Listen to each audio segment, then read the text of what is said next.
Nicholas, Mm. what happened when the spider got a new car? When the spider got a new car, it's gonna be something web related, and I can't. What? He took it for a spin. Ah, And welcome back to yeah. TLDR. I'm your friendly neighborhood backcracker, Dr. Joe. With me, as always, is my hunk in crime. Together Stupid friggin' cat. with the front of my daughter's toys go. Oh, We okay. are the Woodward Bernstein of the DSC. That's going to drive me fucking nuts. I got to turn that off. And we have been busy little beavers, Nicholas. How have you been? I have been great. Well, I will say I've been better because I think I showed the people on our Instagram. If you haven't followed us already on Instagram, Joe does a great job. He primarily runs that for us. But I recently acquired a Darth Maul figure that I'd wanted for a while. I had a gift card to Toy Vault, love that place. And I went there, picked up the Darth Maul, and then while I was in San Diego, I mentioned that I showed that I got this grifter. Definitely an old school figure, not the same details as the stuff we see today, but still for that time, well done. $10, right? $10 well spent, no matter what. Love the character. But I did say to myself, Todd McFarlane's doing a lot of stuff with DC now. Obviously, I have quite a few of those figures, and you have some as well, and some incoming. Joe, I mean, the week I'm back, I think we see the Grifter action figure, and I'm like, this is awesome, but also like, what the fuck, man? Like, you got to be shitting me. He's And really then trying I to take said, all my money. why can't you have both, dummy? You're right. You're Right? absolutely right. Why can't you have both? But yes, other than that, I'm doing great. You bring up Woodward and Bernstein. Of course, if you're watching our stream first and not just, or if you're listening in audio version, you realize the label of the episode is "What's New in Comics This Week." That is because we had another guest on. We had Sheldon Beukert, who you guys can go find on Instagram at Sheldon Beukert Art, and you can find him on his website too. It's in the show notes when you guys see the audio file. Make sure you guys go listen to that. We had a lot of fun. Joe, before you talk about your experience with him, my favorite thing, maybe my favorite thing from any interview we've ever done is him giving you shit for one of your takes that I didn't even know about. So that to me, that's like for Mount Rushmore's of our interviews, that moment is right there. Oh yeah, he real son of a bitch snuck one right on me. Didn't see it coming, but Yeah. I was howling because it was great, and I didn't back down from my take, and I won't ever back down from. But that was, well, maybe I will. He But caught you off guard. That's for damn he sure. caught me off guard, and it was a friggin' riot. I loved it. We had a lot of fun, and it was great to finally talk with Sheldon because I've been admiring his art for a long time, and have some of his stuff hanging on my wall. And he's a comic guy. It was a lot of fun, so I'm glad we finally got a chance to talk to him.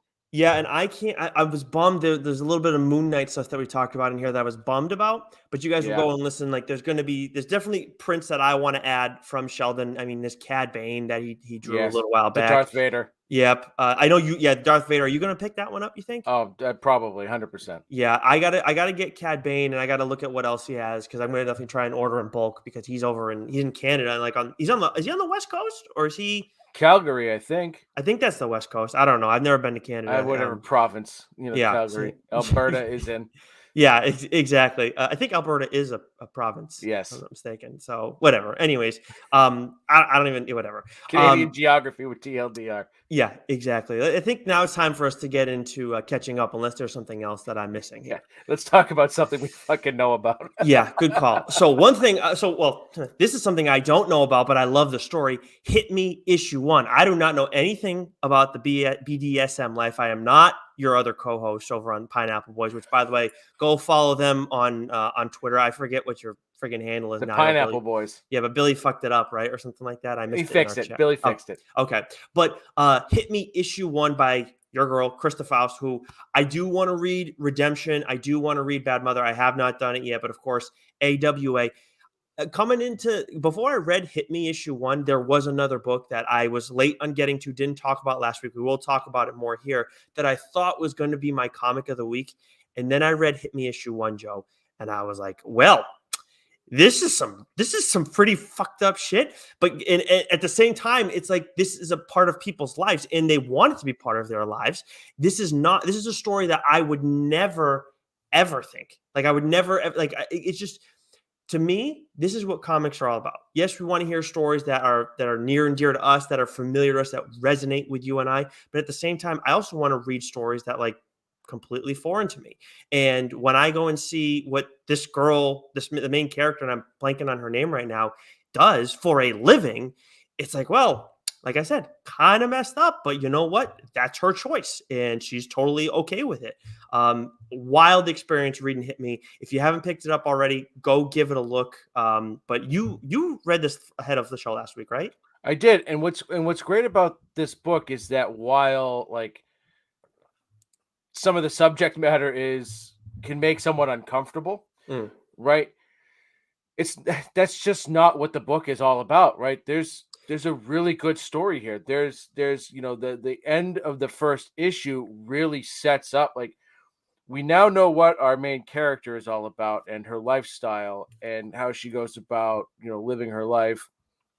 But what we get at the end of that first issue takes us right into what we love about comics, right? There's a great story here, right? Mm. There's a seedy underbelly that Krista Faust is exploring here, mixed in with what looks to be a good crime story right on Mhm. top of it. And so if you read the book, I would highly recommend also reading Krista Faust's letter at the end, because she Yeah. she goes into a lot of detail about her own personal experiences, her lifestyle choices, and those of the community, the BDSM community. And it was really interesting to read. And this book was absolutely fantastic. Mm. And I wouldn't expect anything less because I have talked about redemption on this show. I have talked about Bad Mother.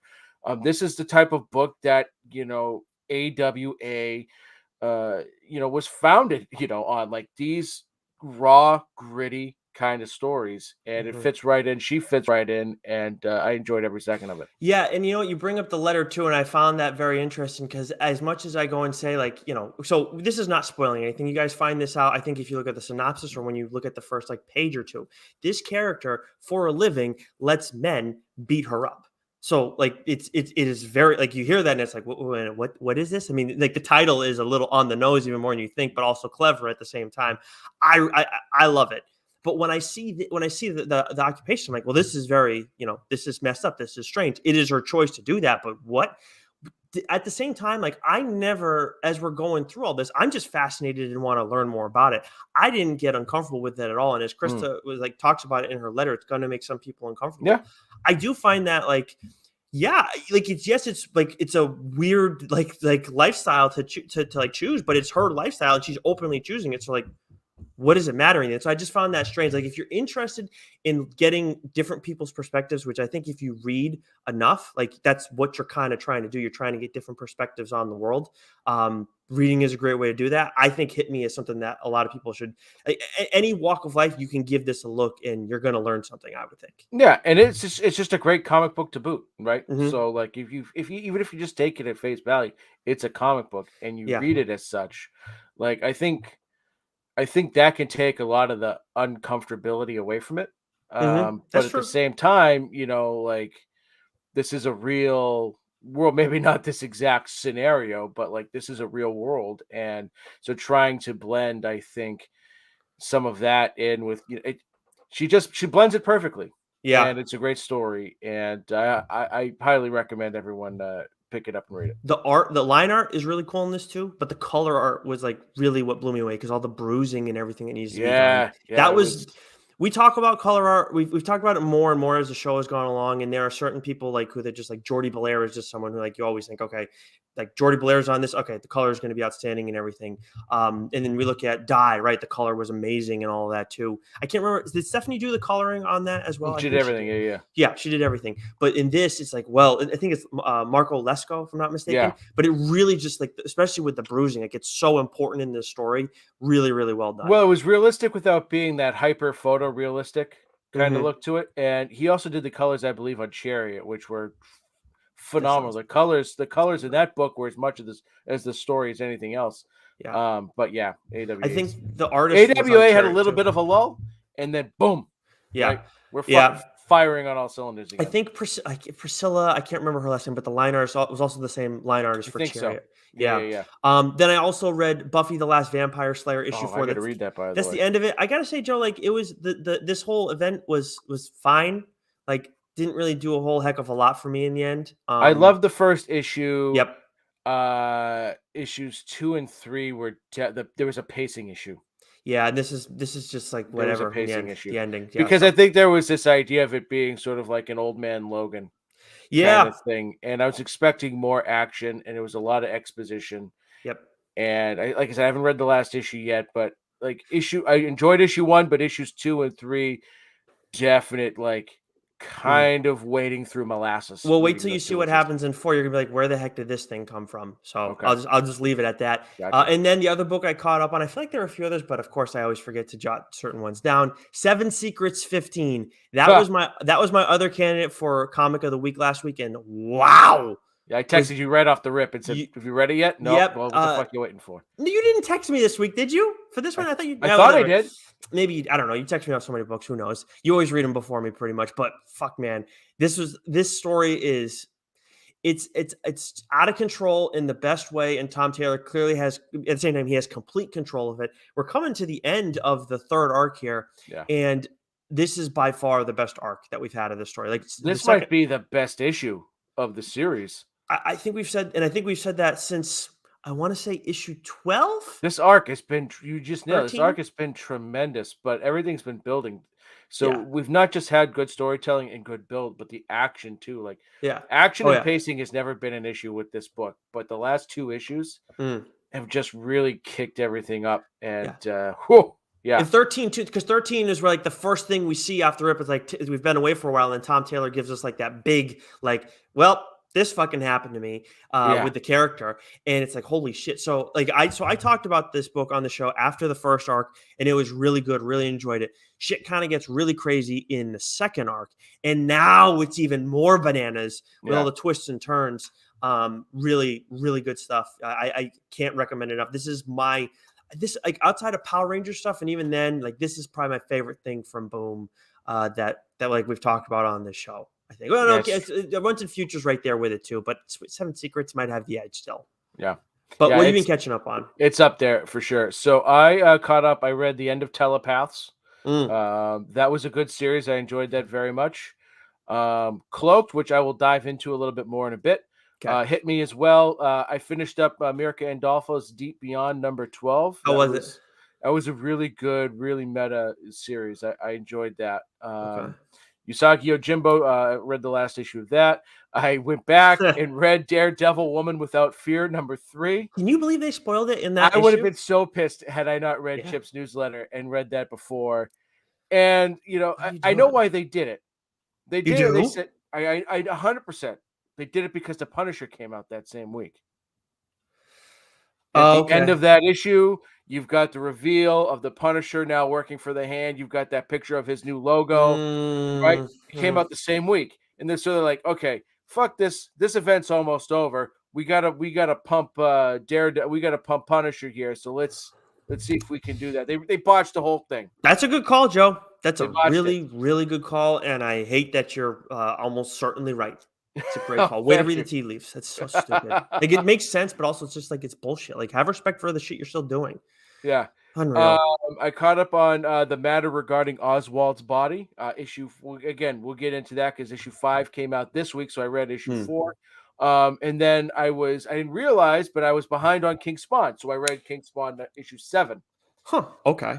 I missed that. February was a weird month, real busy month, a lot going on, so I fell That's behind for on some sure. things. That's for sure. And I've had our own brand of March Madness this month too with all these interviews we've yeah, been doing. yeah, Yes. it's been crackers. So that's what I've caught up on, Nicholas. Let's get into what's new.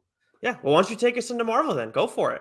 All right, so this is a weird week because Marvel for the past month has been cranking. I mean, for the past several weeks, they've been putting out at least 14 to 16 books a week. So a very light week this week from Marvel. We had Amazing Spider-Man number 92 Beyond, Eternals the Heretic number 1, The Marvels number 9, Fantastic Four Reckoning War Trial of the Watcher number Mouthful. 1. I could not be any less interested in a book than after reading that title. Star Wars The Holocron Legacy number 2. And Which then, this has one of this has that female bounty hunter who we saw with Cad Bane yeah, in the Darth Maul series that Cullen Bunn wrote, and I forget her name, but when I saw her on the cover, I was like, oh, okay, maybe this is something I should be kind of looking into. Yeah, I'm not yet, but I might wait until this is like the first volume is out and read mm, it as mm, a collected. that's fair. But then we had Carnage #1, which I haven't read yet, but I'm planning on it. And then 10 Lives of Wolverine. You like how I wrote it there in the notes so we wouldn't Smart fuck it man. up anymore? Smart man. Yeah. Yep, because I still keep fucking up. Yeah, issue 5, of course, that's the penultimate issue of the episode. I mean, of the series of the between X lives and, 10 lives. See, still doing it. 10 lives and X deaths. We'll talk about that more, I think, in detail next week for sure. Yeah, But when it wraps definitely, up. yeah, and I know you got to catch up a little bit on it, and I am caught up, and it's in X lives came to a good end, but it's like it's finally bled a little bit into um X Deaths, and we'll talk about it more in detail. I did review Carnage issue 1 for Geeks Worldwide, and I went into this kind of like, I don't know. Then I saw Ram V, felt a little bit better about it, and then reading it, I was like, oh, I like this. Now it has potential to kind of go batshit for sure, but which Carnage you do kind of understand that, but like, what kind of batshit are we going to get? Like, this has potential to be kind of grounded and still Carnage is still kind of crazy and everything. I think I'd kind of like to see that, but And um, Rom V's writing this? yeah, Ron V's writing it Yeah, too. yeah, yeah, yeah, yeah. Yeah, So it's gonna get weird, and I think the best of ways because that's what he does. that's a good point. Yeah. But first issue, I think I gave it an 8.5 out of 10. Very Okay. comfortably, Yep. good. I'm very curious to hear what you have to say about it.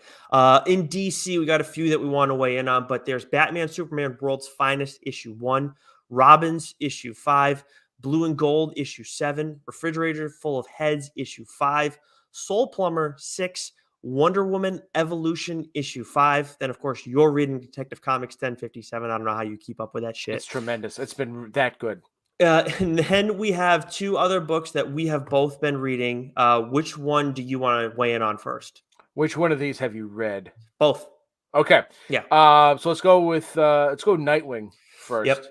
Okay. So then, did you feel like this was like you've been upset for a while with the whole like not getting to go forward with the Dick Grayson stuff and whatever, you expressing that frustration for a while? I can't. In '89, I feel like we were still kind of spinning our tires, if I'm not mistaken, right? We didn't really move that. 89, it was a The, split crossover series with Superman oh, Kal-El, right? that's what I read, by the way. That was something I read. I read the ninth issue of Which was a the great John. issue, Yeah. right? Which was a great issue. This was, so those two issues sort of like part one was Nightwing 89, part two was Kal-El Hmm. issue 9 or whatever it was. And so, yeah, like I enjoyed those. But I was about to say, this is like 1B of my book for the week. I loved it because we're back. We're Yep. back to Bloodhaven. We're I had a back feeling. to, Dick Grayson sort of being targeted and everything that happened in this issue. It was fantastic. This is where we were right before everything got derailed with fucking Fear Street, Hmm. right? Because then we had the whole Fear Street thing, and then we had that awesome like sort of one-off issue where it was all about Bruno Redondo's art and that storytelling, Very which cool. was great. And then it's sort of we've kind of been just spinning wheels isn't right because I've enjoyed the books, but like we're finally like back to where Nightwing was when Tom Taylor first took over issue 84, 85, or whatever it was, 78, whatever it Hmm. was. Like that story of what's going on and with Dick Grayson and all his money and everyone, coming after him. Like this was a phenomenal issue. And if you want to hear more on Fear Street, of course, you can listen to the hashtag Dork episode when they talked about all three Fear Street movies from Netflix. But Fear as for State. Fear State, I agree with you. That was a bit of that was a bit of a couldn't help it. I was like, Fear Street. Wait, what is Fear Street? I was thinking like Freddy Krueger. No, that's Nightmare on Suck it, Elm Nicholas. Street. So I figured it out. But anyways, but yeah, I do agree with you. Like it's been good. But there's been like some like I know Fear State was a little bit more frustrating than the other stuff. The Redondo stuff, like I've been waiting for that single issue for a Yeah, while. I that didn't care. issue was tremendous. Yeah, it And was a that, like wild I said, it could experience. have just been like a separate one-off issue, just like, but um yeah, Fear State was just such a fucking mess. Like it was like it was a weird because that was the end of time. Like you could tell Tynan was just done with Batman. He was done Yeah. with it, and it wasn't the same as it had been previously. And then pulling in and tying it in with all these other books, like the story wasn't that great. and now you're forcing me to take time off Nightwing to have to read it. Like, you want to talk about putting the fucking brakes on a fucking locomotive that's moving at full speed? That was Fear State, Yeah, right? 100%. Yeah, yeah. I couldn't. And I think with, and now that we're getting Wally, this is not a spoiler. He's on one of the covers. I think the main cover, but we're getting Wally West Oh, thrown that in the was mix of awesome. this too. The ending too, what Wally says is great. Really Yeah, enjoyed that. The stuff with the hearing aid though might have been the yeah, best part with Nightwing. And we'll just leave it. We'll leave it at that without talking too much detail about the little things that go on in the story. But then we also got Batman: The Night issue 3 by Chip Zadarski, who is going to be taking over Batman. I think in June or something like that. We June or talked about. July. Yeah. Yeah, we talked about it a little while ago. We'll have to see if we can circle back with him on that at some point down Oh, the line. 100%. But this was really, really well done. I mean, the twist. So like you get the stuff early on and kind of trying. I'm trying to figure out what the hell's going on because there's like a lot of characters we don't know at this point. Then when because we had seen Ducard at the end of issue 2, Correct. and then the realization that he comes to with Bruce, and I forget the woman who he's working for now. Is it Lucy? Is that her name? Yes. Yep. Yep. Yep. The realization that they come to when he realizes what exactly they've done, I like took me a second. I'm like, wait a second, what this that? Oh shit, that's who that guy was. Yeah. And it's like, what the what? It was Yeah. awesome.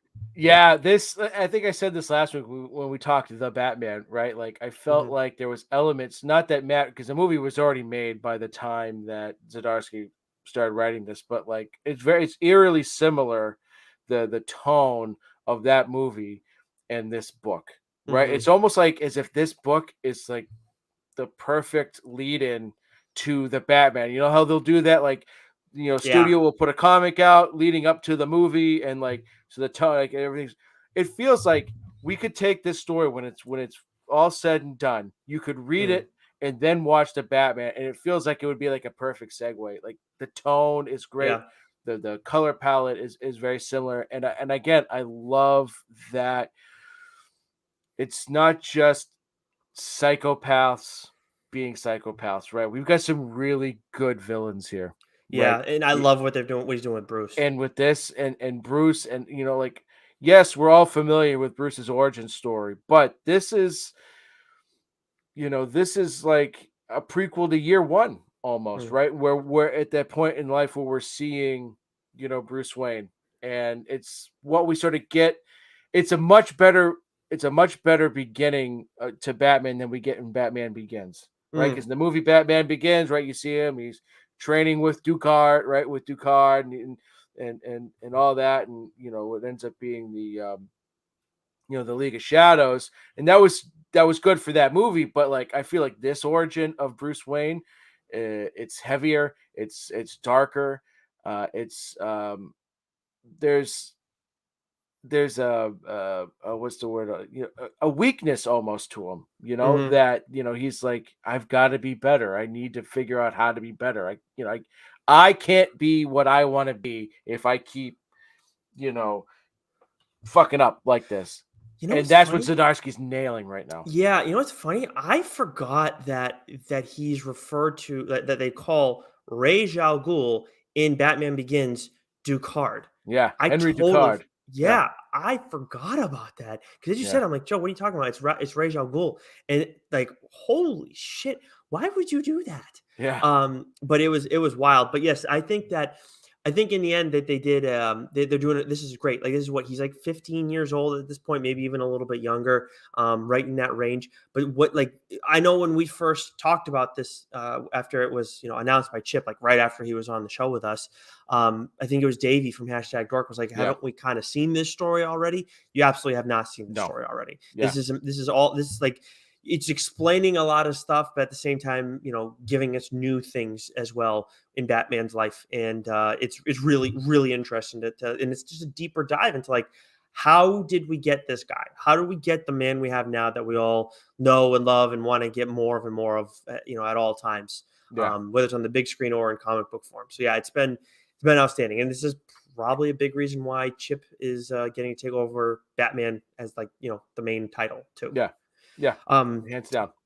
but let's what we got for Image this week. So for Image this week, we have What's the Farthest Place from Here, which I've got to at least read the second issue of this. I read the first one, was intrigued, but I, kind of fell off. Yeah, it was a little same thing. Like I thought I was planning on reading the second issue. It was a lot though. Like that first one, and like I Yeah, remember hearing an interview. Rosenberg's like, "Yeah, this is going to be this is like 3 issues for us all in one." So it's just a lot. yeah. So I want to at least read the second issue and maybe try and get caught up on that.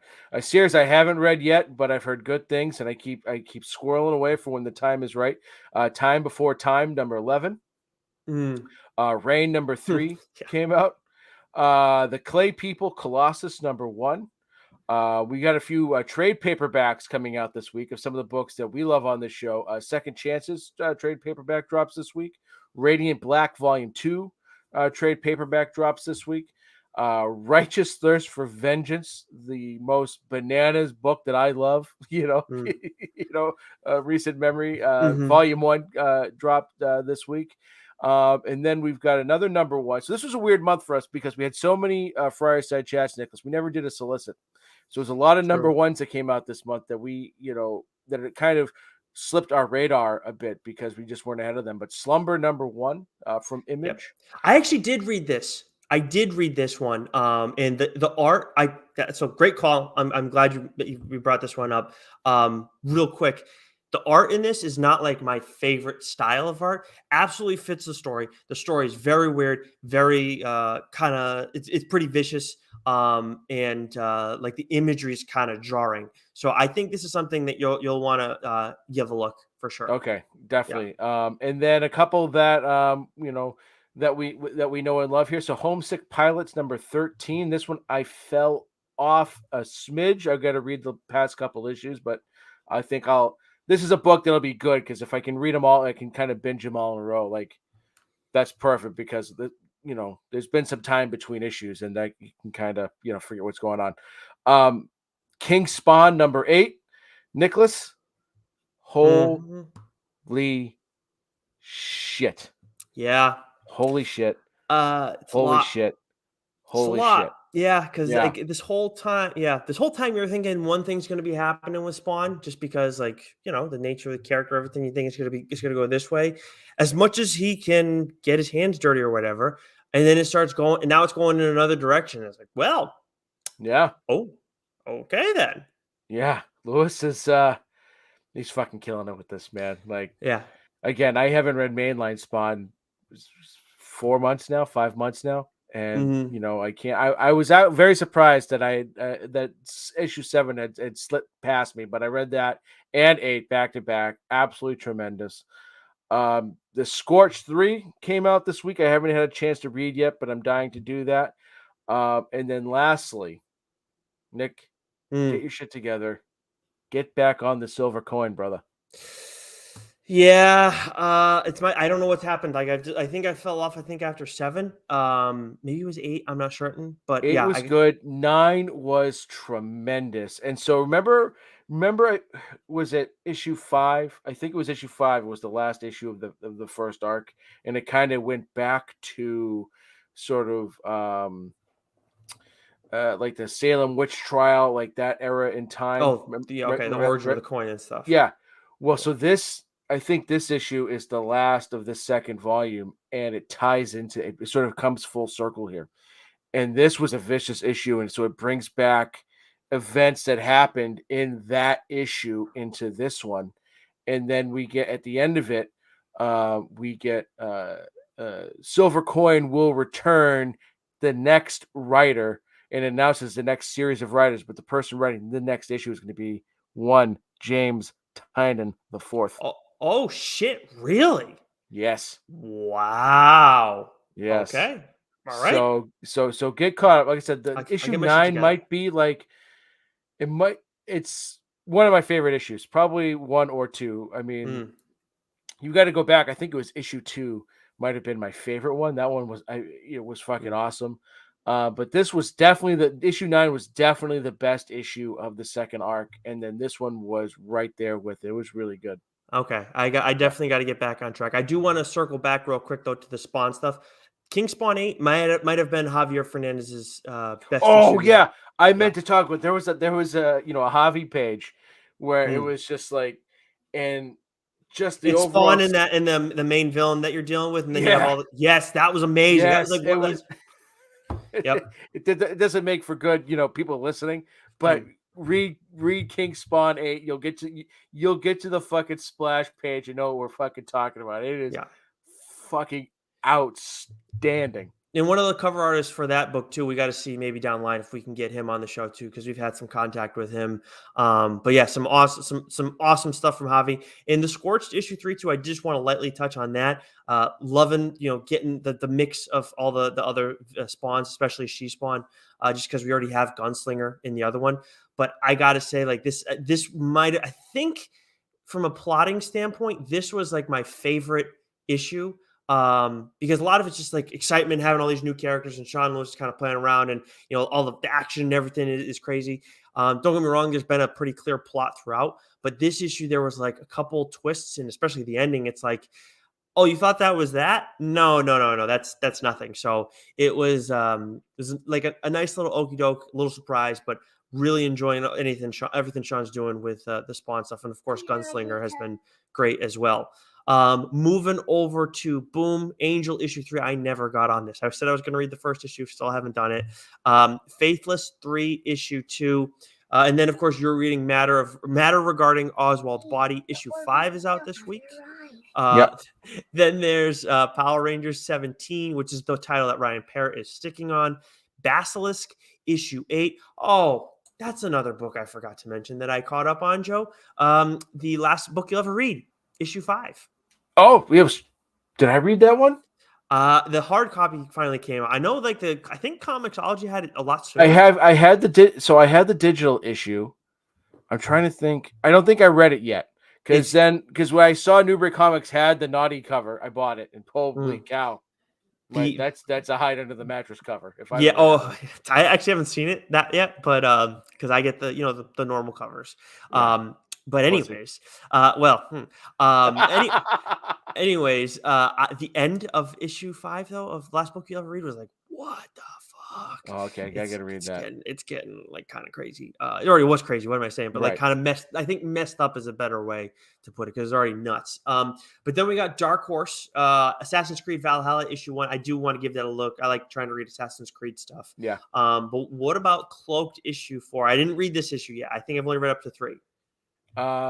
So if you read 3 was great. This issue, so this was the final. This is only a 4-issue series, and oh shit, it is fucking nuts. And you go in reading it, and while reading this series, I've had a notion of sort of who was the puppet master. And so when you read this book, it's very funny. You think it's going one way, and it kind of goes the way you think, but doesn't end the way you think. And I was kind of like, oh, okay, all right, I'm all right, okay, like all right, yeah, like I don't want to. If I say anything more, it'll okay, it'll spoil it. But this was such a great series. I'm glad it kind of ended when it did, even though I think it could have gone a little longer. But like, I could see them going through and maybe doing some like prequel books, or some tie-ins to this. But like this story, because it feels like such a Batman knockoff, but is the antithesis of Batman at the same time. This was just such a good fucking book to read. I think this was written by, is it Mike Richardson? I think wrote this, if I'm not mistaken. Yeah, Mike Richardson wrote the series. Why do I feel like he's been doing some of the Hellboy stuff? Either way, I've enjoyed this too. I hopefully we'll be able to weigh in on it in our catching up next week. But good to hear that they finished strong, because this did get off to a really interesting. And you'll know what I mean. Like, oh, okay, all right, okay. All right. I'll make sure to let you know once I finish reading it. From IDW, we got Usagi Jimbo issue 27. Of course, you caught up on 26. AWA's Crimson Cage issue 4. From Valiant, we got Shadowman 7, which you texted me about this.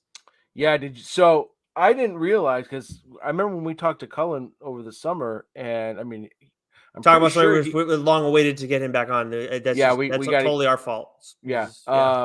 and I had the feeling that this was going to be ongoing. And I read it, and I get to the end, and it says to be concluded. And I know that it was announced not too long, a couple weeks ago, that Cullen's going to be doing some more work with Shadowman. I think there's going to be a team up event that's Yeah. coming on. But I didn't think that was going to come at the cost of the Shadowman story. So, maybe, he's just wrapped up telling the story he's going to tell, and he'll do some other Shadowman books down the road, or this ends this particular arc. He's going to do the team event and then come back. I don't know, but I've enjoyed Shadowman. I'm bummed to kind of see it come to an end. With that said, this issue was good, but it felt very much like it was written by Todd McFarlane and not Cullen Bunn, because it was an entire narration, the entire issue, except for a panel or Oh, two at the end. So it had that Spawn feel to it, where interesting. it was all narration. And so that took away from it for me a little bit, because I was paying less attention to the art and what was going on, because it was, when you're reading narration versus when you're reading the dialogue between characters, I find that I'm less apt to study the panel, because I'm not, my focus, is like, when you've got characters talking, conversing, your eyes are darting here, your eyes are darting there from one character to the other. Yeah. You're scanning the panel in general. When it's just narration, you're just reading that box, and there's nothing, really outside of that. Boom, you're just moving along. And so I found myself not scanning the panels to see the story that was being told through the art versus just reading the narration. Yeah, I'm glad you say that all about the narration stuff, because obviously I've talked about it before, and I've said I don't like narration as much in my books. There's of course a place for it. I just think I hear what you're saying, and that's look, I guess it's going to happen once in a while, right? It happens to everybody, But with me, my big thing is like, if you're gonna have, like, I'd rather you not have narration at all versus like inundating us with too, or like going a little bit too far with Right. narration, because then it's like, okay, now it's getting to be too much. I'd rather like kind of try and fill in the gaps and just enjoy what's going on in front of me, and fit in, like, then there's like, there leaves a little more room for imagination, I feel like, too. Whereas like with comics versus like prose, like, you have to put all this in your head, and like you create a character in your head. And like Harry Potter, right? In prose, of course, we have Daniel Radcliffe now, but your Harry Potter might look a little different than my Harry Potter did in our heads. With comics, you don't have that. But by taking away narration, I think that leaves a little bit more room for imagination and kind of filling in certain gaps, because you just don't have a look inside anybody's head in the course of it all. Yeah. So I hear you on that front 100%. From Vault this week, we have it written down that the last book you have, read issue 6, is out. Of course, I just caught up on 5, so I don't know if that's maybe the online version. And So yeah, then that's what they've been doing with this. I don't know why. Like, it's been digital, and then like a month later, after it drops, the physical copy comes out. I don't know. I double checked with both League of Comic Geeks and Comixology. It yeah, both say it's being released this week. so So there you if go. I don't see a physical copy in the store, I'll probably just wait, so I don't end up buying it twice. Right. Um, but and I think Amazon has fixed the issue they Oh, were having. I good. think, Good. but it's not great. It's not great. Like, if you go onto Comixology, it still takes you to what looks like a regular Amazon page, but in the search bar, it'll say like Comixology and books, and then you can Mm, search, and it'll search just that. But if you go to do a second search, it mm. then takes you to all of Amazon. I It's still know, a like, pain in the ass, but I a know little bit some better. people like are like us, and they split. They have Comixology and they have their local comic shop. And I know like Comixology definitely cuts into local comic shops, but the money they make to some extent. But I'll tell you what, man, if Comixology, like if Amazon doesn't get their shit together, I think that's going to be a huge hit for the industry, because it's just a lot of people who prefer to read shit digitally. And to some extent, I do understand that. Like I like having a mix. Personally, there are just sometimes I'm in a mood to read on my iPad, and there are sometimes I'm in a mood to read a physical copy. Well, Um, I use Comixology strictly for the books that I can't get from my local comic shop. If Hub Comics doesn't have it, or if Newbury Comics doesn't have it, well, then I need to read it. That's where I'm going to get it. You mhm, know, and mhm. it's just Amazon. Like, You're fucking everything up. God damn it. It's annoying. You got some of the smartest fucking people in the world, and yet the simplest stuff just eludes you. Yeah, because you know what? To me, it's just I think it's they don't care, and it's a shame because Comixology, they care. Those people do a great job. Yeah. From our experience up until now, right? Yeah. And then from Titan, we have Blade Runner Origins issue 10, and that wraps things up for us this week, Joe. Yeah. Pretty concise for once on the what's Yeah. new, I think. A nice, we kept what's new to 40 minutes. Yeah. Step in the right direction, I think. But of course, make sure you guys go and listen to Sheldon Beukert's interview with us if you haven't done so already. If you're listening to this in audio form, if you're watching us right now on the stream, that's going to be dropping on Wednesday for you guys to listen to. We think we're going to be doing a mainline episode next week, but of course, you'll know when we're back on the stream next week. Make sure you follow us on Twitter at TLDR Pod. And if you haven't already and you're listening to this show for the first time, make sure you subscribe, rate, and review the show. All very much appreciated. Hello, Violet. The real star of the show has finally arrived. But make sure you follow us on Twitter because if we do have to adjust timing because we have interviews or whatever, that's the place where we're going to announce those things. I think that's all we got, right, Joe? That's all we got, baby. All right. So until next time, stay sexy. You know it.